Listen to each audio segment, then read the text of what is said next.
ഒന്നാമത്തേത് വയനാട് രക്ഷാപ്രവർത്തനമായിട്ട് ബന്ധപ്പെട്ടല്ല. കഴിഞ്ഞ എത്രയോ വർഷമായിട്ട് സംസ്ഥാന ഗവൺമെൻറ് കൊടുക്കാനുള്ള കുടിശ്ശികയെ പറ്റിയിട്ടാണ്. ഇന്ന് രാവിലെ ഒരു പത്രത്തിൽ 1-ാം പേജ് വാർത്തയാണ്. ഇതൊരു വ്യാജ കഥയാണ്. കാരണം കേന്ദ്ര സംസ്ഥാന ഗവൺമെൻറ്റുകളുടെ എല്ലാ ഡിപ്പാർട്ട്മെൻറ്റുകളും അവരവർ ചെലവഴിക്കുന്ന കാര്യത്തിന് പണം ചോദിക്കാറുണ്ട്. ഇപ്പോൾ കേരളത്തിലെ വൈദ്യുതി ബോർഡ് മറ്റേതെങ്കിലും ഡിപ്പാർട്ട്മെൻറ്റിന് സംസ്ഥാന ഗവൺമെൻറ്റിന് തന്നെ ഒരു കാര്യം ചെയ്താൽ വൈദ്യുതി ബോർഡ് കാശ് വാങ്ങുന്നില്ലേ? ഇപ്പോൾ റവന്യൂ വകുപ്പിലും വൈദ്യുതി ബോർഡ് കാശ് വാങ്ങുന്നില്ലേ?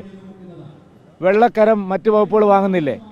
ഇന്ത്യ രാജ്യത്തെ എല്ലാ സംസ്ഥാനങ്ങളും എല്ലാ കേന്ദ്രഭരണ പ്രദേശങ്ങളും എല്ലാം അവരവരുടെ വിവിധ വകുപ്പുകൾ ചെലവഴിക്കുമ്പോൾ അതിന് പണം ഈടാക്കും. അത് കേരളത്തോട് മാത്രമുള്ളതല്ല. ഹെലികോപ്റ്റർ ഇറങ്ങുമ്പോൾ അതിനുള്ള പണം ആരാണോ ഹെലികോപ്റ്റർ ഇറക്കിയത്, വ്യോമസേനയാണെങ്കിൽ വ്യോമസേന പണം ഈടാക്കും. ഇതെല്ലാം നിയമം അറിയുന്ന, ഭരണ സംവിധാനത്തെക്കുറിച്ച് അറിയുന്ന എല്ലാവർക്കും അറിയുന്ന കാര്യമാണ്. നമ്മളെ ഗവൺമെൻറ് ചെയ്യേണ്ടത് ഇതിനാവശ്യമായിട്ടുള്ള പണം കൂടി നമ്മൾ ദുരിതാശ്വാസത്തിനോ അല്ലെങ്കിൽ പുനരധിവാസത്തിനോ അധികം ചോദിക്കുക എന്നുള്ളതാണ്. പിന്നെ കുടിശ്ശിക കൊടുക്കാത്തത് എത്രയോ കാലമായിട്ടുള്ളതാണ്. ഇവിടെ ആരെയും വന്ന് ജപ്തി ചെയ്ത് പോയിട്ടില്ല. ഒരു തരത്തിലുള്ള പ്രതികാര നടപടി ഉണ്ടായിട്ടില്ല. അതായത് കേരളത്തെ കേന്ദ്രം പിഴിയുന്നു എന്നുള്ള ഒരു പച്ചക്കള്ളം ആവർത്തിച്ച് ഇവിടെ പ്രചരിപ്പിക്കുകയാണ്. ഇത് കഴിഞ്ഞ പ്രളയകാലത്തുണ്ടായി, അതിനു മുമ്പ് സുനാമിയുടെ കാലത്തുണ്ടായി, എല്ലാ കാലത്തും ഉണ്ടായി. ഇത് എല്ലാ സംസ്ഥാനങ്ങളിലും നടക്കുന്ന കാര്യമാണ്. വിമാനം ഉപയോഗിക്കുമ്പോൾ, ഹെലികോപ്റ്റർ ഉപയോഗിക്കുമ്പോൾ, മറ്റാവശ്യങ്ങൾക്കെല്ലാം ഇതുപോലെ പണം റീഇംബേഴ്സ് ചെയ്യാറുണ്ട്. അത് എല്ലാ സംസ്ഥാന ഗവൺമെൻറ്റുകളും ചെയ്യുന്നതാണ്.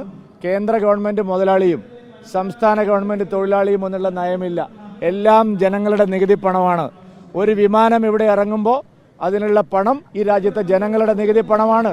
ഒരു ഹെലികോപ്റ്റർ ഇവിടെ ഇറങ്ങുമ്പോൾ അതിനുള്ള പണം ചെലവഴിക്കുന്നത് ഏതെങ്കിലും മുതലാളിയല്ല, ഈ രാജ്യത്തെ ജനങ്ങളുടെ നികുതി പണമാണ്. ജനങ്ങളുടെ നികുതി പണമാണെന്ന് വിചാരിച്ച് സംസ്ഥാനങ്ങൾക്കോ മറ്റ് ഏജൻസികൾക്കോ കൊടുക്കുമ്പോൾ പണം ഈടാക്കാതിരിക്കാൻ ഒരു സർക്കാരിനും സാധിക്കില്ല. ഇത് കാലാകാലങ്ങളിൽ നടക്കുന്നതാണ്. ഇനി അതല്ലെങ്കിൽ ഇവിടെ ദുരന്ത നിവാരണ നിയമങ്ങളെല്ലാം ഭേദഗതി ചെയ്തത് കോൺഗ്രസിൻ്റെ ഭരണകാലത്താണ്, BJP ഭരണകാലത്തല്ല. എല്ലാ ദുരന്ത നിവാരണ നിയമങ്ങളും ഭേദഗതി ചെയ്തത് UPA ഭരിക്കുമ്പോഴാണ്. അപ്പോൾ പറഞ്ഞാൽ മതിയായിരുന്നില്ലേ? ആ ഭേദഗതി വരുത്തിയാൽ മതിയായിരുന്നില്ലേ? വിമാനങ്ങൾക്ക് പണം ഈടാക്കരുത്, ഹെലികോപ്റ്ററുകൾക്ക് പണം ഈടാക്കരുത്. അതുകൊണ്ട് ഇത് തെറ്റായ പ്രചരണമാണ്. ഇത് അറിവുള്ള ആരും വിശ്വസിക്കുന്നതല്ല.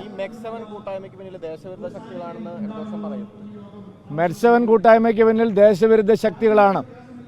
പക്ഷെ ഒരു കൊല്ലത്തിലധികമായിട്ട് ഇതിവിടെ നടക്കുന്നു. കേരള പോലീസ് എവിടെയായിരുന്നു?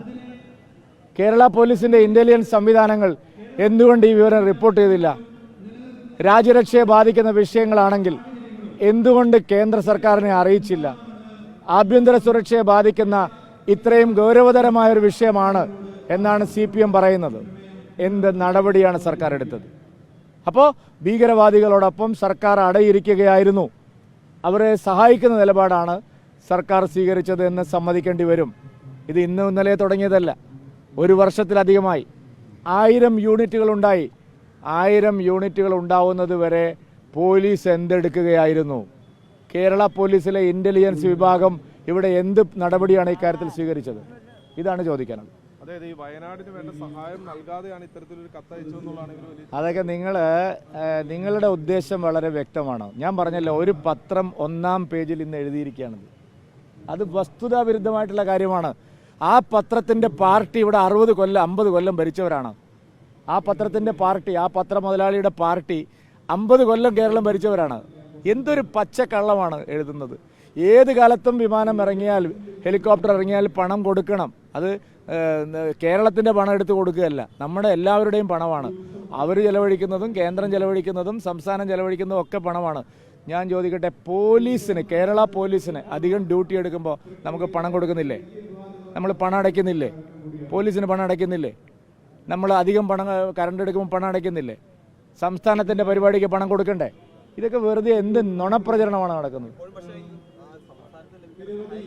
അതിന് നവംബർ 13-ാം തീയതിയാണ് കൊടുത്തത്. നിങ്ങൾ ഇന്നലെ ഹൈക്കോടതി മുഖത്തടിച്ചിട്ടും നിങ്ങൾക്ക് എന്തുകൊണ്ടാണ് മനസ്സിലാവാത്തത്? എനിക്ക് മനസ്സിലാവാതെ. ഹൈക്കോടതി കേരള ഗവൺമെൻറ്റിൻ്റെ മുഖത്തടിച്ചിട്ട് നിങ്ങൾക്ക് എന്നോട് ചോദിക്കാൻ നാണമുണ്ടോ? കാരണം ഞാൻ ചോദിക്കുന്നത്, ഹൈക്കോടതി പിണറായി വിജയൻ്റെ മുഖത്തടിച്ചിട്ട് നിങ്ങൾ ഇപ്പോഴും ഈ CPM-ന്റെ ക്യാപ്സൂളുമായിട്ട് എന്തുകൊണ്ടാണ് ഇറങ്ങുന്നത്? നിങ്ങൾ എന്തിനാണ് ഈ രാഷ്ട്രീയ പ്രചരണം നടത്തുന്നത്?